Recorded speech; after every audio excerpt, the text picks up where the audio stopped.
Welcome to the video lecture series in marketing, presented by Ed Grochowski. Today's topic is going to be the marketing mix. When we talk about the marketing mix, first we need to identify the customer. All functions and all tasks and all tools that we use inside of what we call the marketing mix is going to be focused on the customer. This is what we call the marketing concept. Now, it's important for us to understand that all of our marketing related actions influence the customer. We want to make sure that that influence is positive, not negatively. And so there's four main components to the marketing mix. We call them the 4 Ps. And so the 4 Ps consist of product, place, price, and promotion. And now we're going to go through each one of these individually. The first P we're going to look at is product. And so when we look at product, we're going to identify, is there a need for this product? Do the customers need this specific product? Do they want this specific product? Are there customers out there that are willing to purchase it? Next, when we look at the product, is does it meet the specifications of the customer? That could mean size, it could mean efficiency, it could mean color, it could mean look and feel. What are specific specifications the customer has for this specific product? Next, we'll look at packaging.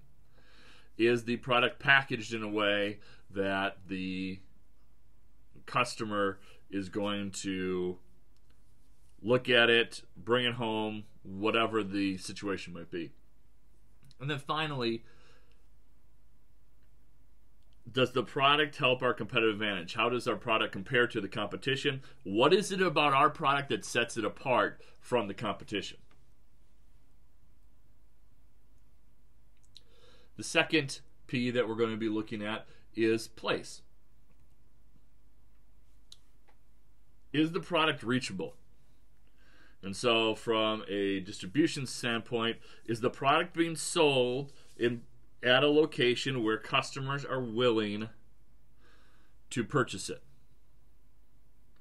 And so we need to look at who our customers are, where are they located, what type of ways do they purchase their products. If we are shipping this product, even when we get back to being reachable, then let's say you're doing a website. Is your domain name something that makes sense? Are people going to remember? Are they going to be able to get to it? And then next on top of that, logistically, how do I get this product to the customer? Or from a business-to-business setting, how do I get it to the retailers that are going to be selling it to the end user? What is my supply chain? How many steps are there within the supply chain? And then, how does my supply chain affect my profitability? Does it make sense? Does it make sense for this product to be sold wherever you are selling it at? A very obvious scenario might be you probably aren't going to put the NASCAR outlet store inside of the Milwaukee Performing Arts Center. Generally, that might not be a good mix for you. And so you want to make sure that you identify, does it make sense for this product to be there?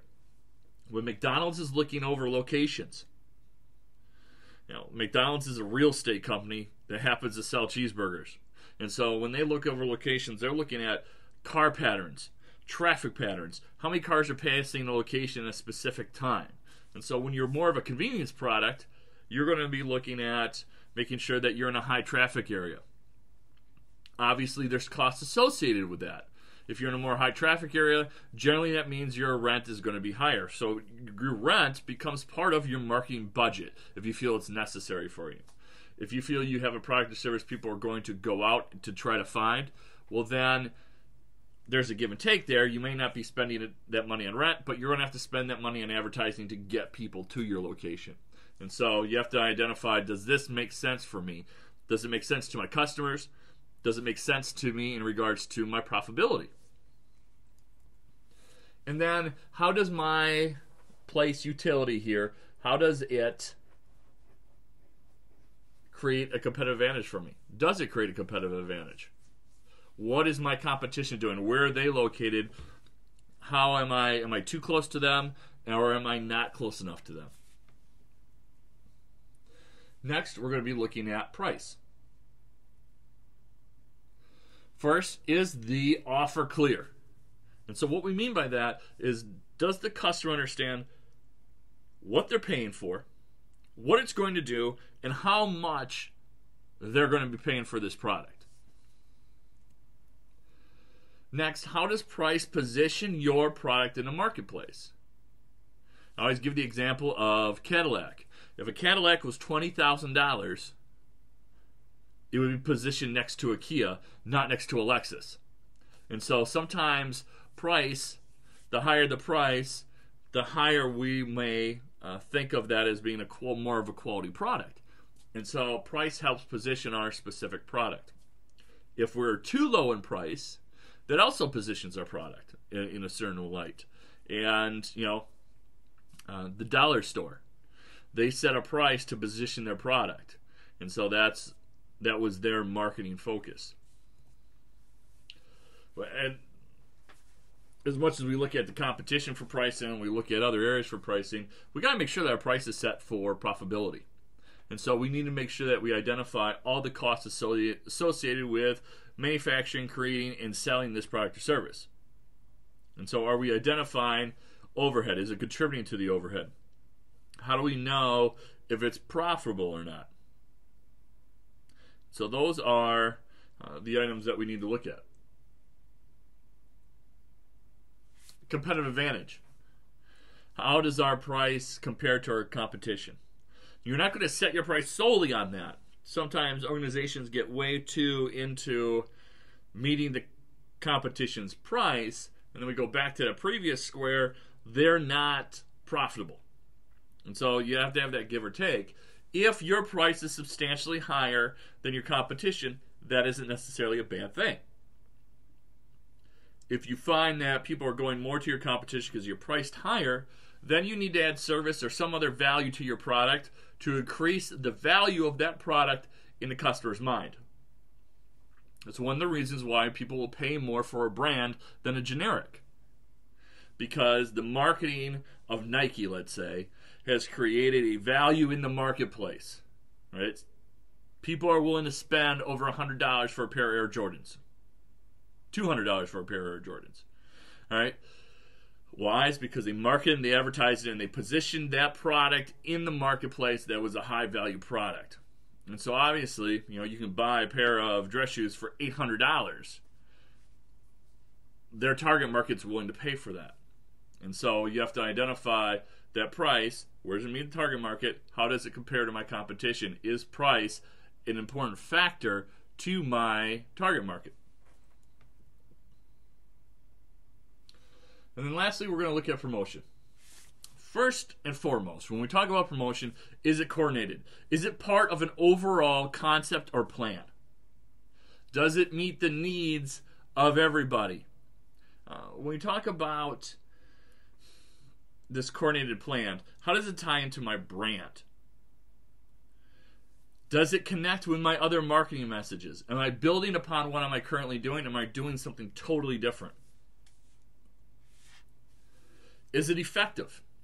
And those are things we have to identify before we're doing any type of promotional campaign or creating any type of promotions. What is the purpose of the promotion itself? Now, if we're in a situation where it is not effective, we need to identify that. Promotions can have different goals. And let's say one promotion that I like, an advertisement that I like, is the TD Ameritrade babies.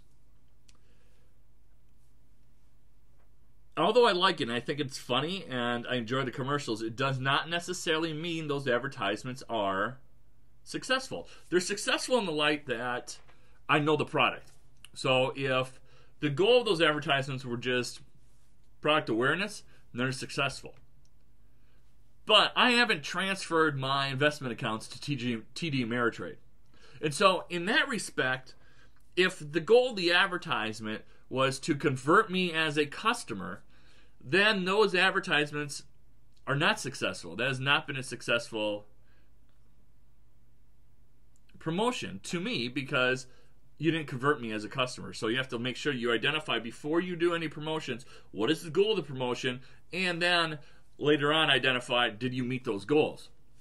We talk about sales and evaluations. That's why a lot of companies like doing coupons, because they can count on how successful that promotion was by, hey, we have 852 coupons. We had 852 people that saw this ad and came to our store because of it.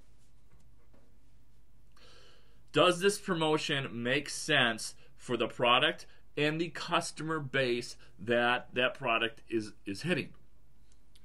And when I talk about making sense, I'm talking about, first of all, media selection. Did you pick the right media tool to reach your customer base? Be it radio, TV, newspaper. When you start talking about radio and TV, did you hit the right stations that your customers are going to be watching? Did you hit the right programs? You know, what is the right product mix for that?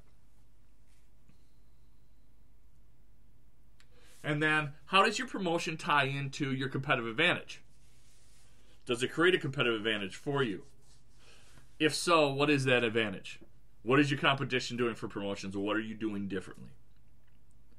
I'll look at Miller a couple years ago in the commercials. Budweiser always does a lot of Super Bowl commercials, and so Miller did like 1 second or 5 second commercials on the Super Bowl to compete. They try to create something different buzz, something different than what their competition was doing. And so, in review, when we talk about the marketing mix, we have 4 main areas where all marketing activities are going to fall under. Product or product development, place or distribution, pricing, and promotion. Thank you very much for watching this video lecture on the marketing mix.